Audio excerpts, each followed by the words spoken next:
शाप से मुक्ति भगवान की शिक्षाप्रद कथा। इक्ष्वाकु कुल में बहुत पहले एक पुण्यात्मा राजा राज्य करता था। उसका नाम मित्रसह था। वह बहुत धीर वीर और श्रेष्ठ धनुर्धारी था। उसकी पत्नी का नाम था दमयंती। एक बार जब राजा अपनी सेना के साथ एक जगह से गुजर रहा था तो उसने एक दुखद दृश्य देखा।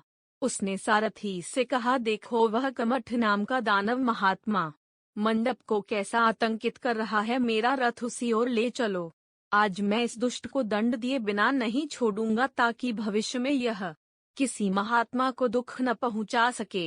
आदेशानुसार सारथी रथ को आगे बढ़ा ले गया। राजा ने धनुष पर तीर चढ़ाया और कमठ दानव को निशाना बनाकर तीर छोड़ दिया। तीर लगते ही दानव ने वहीं दम तोड़ दिया। महात्मा मंडप ने राजा को ढेरों आशीर्वाद दिए। फिर राजा वापस अपनी राजधानी लौट आया और कुछ दिन बाद इस घटना को लगभग भूल ही गया। वह नियमानुसार राजकाज चलाने लगा। इधर कमठ दानव के छोटे भाई ने राजा मित्रसह द्वारा अपने बड़े भाई के वध की बात सुनी तो वह बहुत क्रोधित हुआ और फिर योजना बनाकर एक दिन वह रसोइये का वेश बनाकर राजा के दरबार में उपस्थित हुआ और बोला, महाराज मैं एक कुशल रसोइया हूँ। एक बार आपने मुझे मौका दिया तो ऐसे स्वादिष्ट भोजन बनाकर खिलाऊंगा कि आप वर्षों तक याद रखेंगे। फिर परीक्षण का एक ही मात्रा तौर पर राजा ने उसे अपना रसोइया बना लिया। कुछ ही दिनों में कपटी दानव ने राजा का विश्वास जीत लिया। कुछ दिनों बाद गुरु जयंती के दिन राजा ने बड़े आदर पूर्वक महर्षि वशिष्ठ को आमंत्रण भेजा। निश्चित समय पर गुरु वशिष्ठ भोजन के लिए पधारे। कपटी दानव ने बड़ी चतुराई से उनके भोजन में नरमांस परोसकर रख दिया। वे क्रोधित स्वर में राजा से बोले, पापी राजा क्या यही तेरा सत्कार है? भोजन में नरमांस खिलाकर मुझे भी अधर्मी बनाना चाहता है। महर्षि की बात सुनकर राजा को जैसे सांप सूंघ गया। उससे बोलते न बना। फिर बड़ी हिम्मत जुटाते हुए वह बोला, क्षमा गुरुदेव, इसमें मेरा कोई दोष नहीं है। यह सब इस रसोई की करतूत है।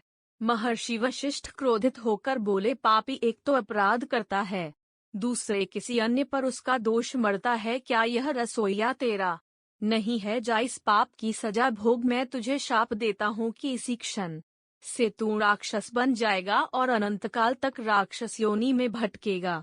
राजा ने गिड़गिड़ाते हुए कहा, क्षमा गुरु देवदास को इतनी कड़ी सजा न दें।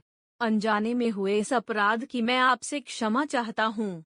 राजा के बहुत गिड़गिड़ाने पर आखिर ऋषि नम्र होकर बोले, अनजाने में ही सही, अपराध तो तुमसे ही हो गया है। क्या तुम्हें पता नहीं था कि तुम्हारा रसोइया वस्तुत एक दानव है?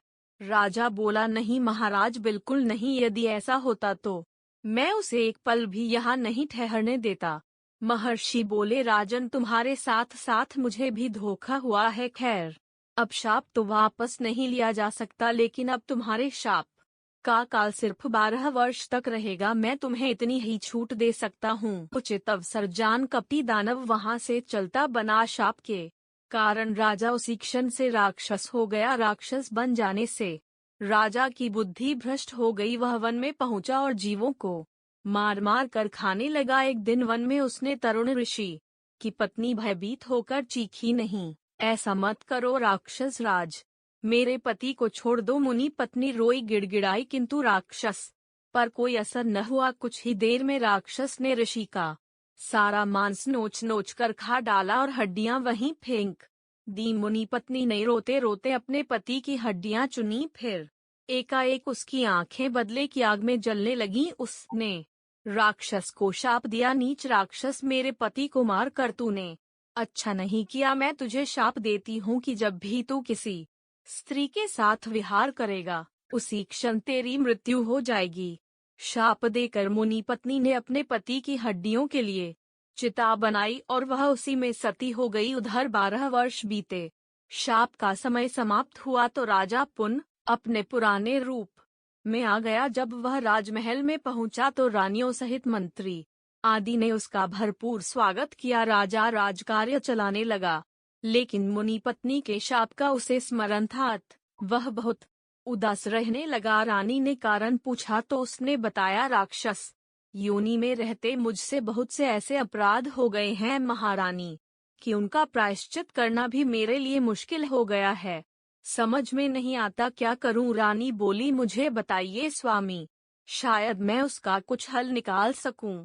तब राजा ने मुनिपत्न बड़ी की मात्रा के शाप की बात उसे बता दी। सुनकर रानी गंभीर सोच में पड़ गई। धीरे धीरे सभी रानियों को शाप की बात मालूम हो गई। वे सब राजा के पास आने से कतराने लगी। इससे राजा उद्विग्न रहने लगा और एक दिन उसकी बेचैनी इतनी बढ़ी कि वह अपना सभी कुछ त्याग कर तपस्या करने वन में निकल गया। लेकिन ब्रह्म हत्या एक विशाल पिशाचिनी बनकर उसका पीछा करती रही। तब के समय तो वह दूर रहती, अन्यथा वह हर समय दूर से अपने विशाल जबड़े खोले उसे निगलने को तत्पर रहती। और फिर एक दिन जैसे डूबते को तिनके का सहारा मिला। दैव योग से उसकी तपस्थली में मुनि ने उसकी उदासी का कारण पूछा। राजन, राजपाट और सांसारिक भोग विलासता याग देने के पश्चात भी तुम अशांत मन दिखाई दे रहे हो, इसका कारण क्या है? राजा बोला, महर्षि, एक ब्रह्म हत्या मेरे सिर पर तलवार बनकर हर समय लटकी रहती है। पता नहीं कब वह अपना वार कर जाए, इसी कारण मन बहुत उद्विग्न रहता है। मुझे बताओ, मैं तुम्हारी सहायता करूंगा। महर्षि बोले। तब राजा ने महर्षि को सारी घटनाएं कह सुनाई। सुनकर मुनि गंभीर स्वर में बोले, अपराध तो तुमसे वास्तव में गंभीर हुआ है राजन, लेकिन यह सब तुम्हारी शाप की अवधि में हुआ है। राक्षस विवेकहीन होते हैं, इसीलिए तुम ऐसा जघन्य कृत्य कर बैठे। राजा बोला, ऋषिवर, कोई उपाय बताइए ताकि मैं इस ब्रह्म हत्या के शाप से मुक्त हो सकूं। महर्षि बोले, राजन, यहाँ से पश्चिमी समुद्र के मध्य गोकर्ण नामक एक उत्तम तीर्थ है। वहाँ सब प्रकार के पापों के नाशक महाबल नामक सदाशिव का ज्योतिर्लिंग विद्यमान है। वहाँ पहुंचकर तीर्थ स्नान कर भगवान शंकर की पूजा अर्चना करोगे तो इस ब्रह्म हत्या के शाप से मुक्त हो जाओगे। राजा ने मुनि को शीश नवा कर कहा, मैं ऐसा ही करूंगा मुनिराज। कल प्रातः ही मैं उस पावन तीर्थ के लिए रवाना हो जाऊंगा। आशीर्वाद देकर मुनि तो चले गए। दूसरे दिन प्रातः ही राजा मुदित मन से गोकर्ण के लिए पैदल चल दिया। गोकर्ण पहुंचकर उसने तीर्थ स्नान किया और कई दिनों तक नियम से भगवान शंकर की पूजा आराधना करता रहा। उसकी पूजा आराधना से भगवान शंकर प्रसन्न हुए और एक दिन राजा को आशीर्वाद देकर उसे शाप मुक्त कर दिया।